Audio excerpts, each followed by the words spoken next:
as we go into a focus framework that gets into how you develop specifically the areas that you want, where F stands for, faith, family, finances, the three areas that are probably going to be the most destructive if you have a slip in your life in any one of those, where it can be very detrimental, I guess, in your process. And I think of, as I reflect where, I was coming from previously, I didn't have a balance in any one of those areas because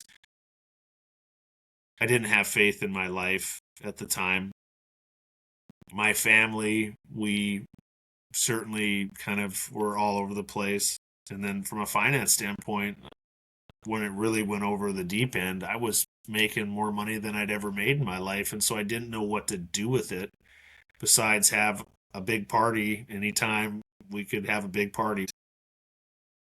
Took for granted a lot of the things that I had built. But that's part, as I reflect today, of seeing that that happens to a lot of us when you put in a lot of work in one area and not in the others. It's going to tip things over. And so, like I said, balance isn't the way I would look at it. I have a different way of framing it and then reframing it to where it allows you to focus on, faith, family, finances. You can start to see opportunities in every single thing you do through that consistency in your three daily wins.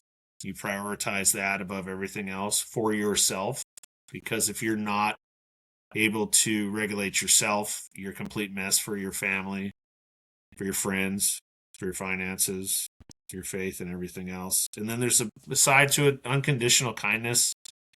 It's actually funny. I was just up in Duluth, did a TEDx up there, and it was on kindness, the 6 steps to transform Yeah. our lives. And it's basically where we just smile, we say please, we say thank you, we say excuse me, I'm sorry, and then repeat that in all our interactions in our days and life to come. And it's just this ripple effect, this butterfly effect that allows everybody to kind of reciprocate it.